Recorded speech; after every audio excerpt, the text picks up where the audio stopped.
एक बाल ग्वाल रोजाना अपनी गायों को जंगल में नदी किनारे चराने के लिए ले जाता था।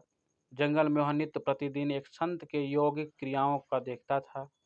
संत आंखें और नाक बंद कर कुछ यौगिक क्रियाएं करते थे। एक दिन उससे रहा नहीं गया। उत्सुकतावश उसने संत से यौगिक क्रियाओं के बारे में पूछ लिया।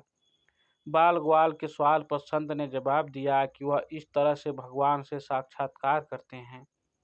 संत के प्रस्थान करने के बाद ग्वाला भी यौगिक क्रियाओं को दोहराने लगा और इस बात का संकल्प ले लिया कि आज वह भगवान के दर्शन साक्षात करके ही रहेगा।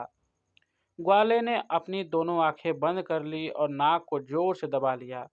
श्वास प्रवाह बंद होने से उसके प्राण निकलने की नौबत आ गई। उधर कैलाश पर्वत पर महादेव का आसन डोलने लगा।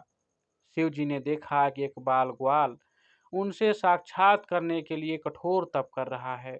उसके हठ को देखकर शिव जी प्रकट हुए और बोले, वत्स, मैं तुम्हारी तपस्या से प्रसन्न हूँ और तुमको दर्शन देने आया हूँ। ग्वाले ने बंद आंखों से इशारा कर पूछा, आप कौन हो? भोलेनाथ ने कहा, मैं वही भगवान हूँ जिसके लिए तुम इतना कठोर तप कर रहे हो। ग्वाले ने आंखें खोली और सबसे पहले एक रस्सी लेकर आया। क्योंकि उसने कभी भगवान को देखा नहीं था, इसलिए उनके उसके सामने पहचान का संकट खड़ा हो गया। उसने भगवान को पेड़ के साथ रस्सी से बांध दिया और साधु को बुलाने के लिए भाग कर गया। संत तुरंत उसकी बातों पर यकीन करते हुए दौड़े हुए आए, लेकिन संत को कहीं पर भी भगवान नजर नहीं आए। संत ने बाल ग्वाल से कहा, मुझे तो कहीं नहीं दिख रहे। तब ग्वाले ने भगवान से पूछा, प्रभु, आप यदि सही में भगवान हो तो साधु महाराज को दिख क्यों नहीं रहे हो?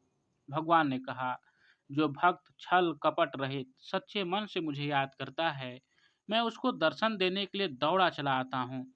तुमने निश्चल मन से मेरी आराधना की, अपने प्राण दांव पर लगाए और मेरे दर्शन का दृढ़ संकल्प लिया। इसलिए मुझे कैलाश से मृत्यु लोक में तुमको दर्शन देने के लिए आना ही पड़ा। जबकि साधु के आचरण में इन बातों का अभी अभाव है। वह रोजाना के क्रियाकलाप करते हैं, लेकिन उनके मन में अभी भटकाव है। इसलिए उनको मैं अभी दर्शन नहीं दे सकता, लेकिन संत को इसलिए मैं तुमको तो दिखाई दे रहा हूँ, लेकिन संत को नहीं। मन की निर्मलता ही ईश्वर तक पहुँचने का सच्चा मार्ग है।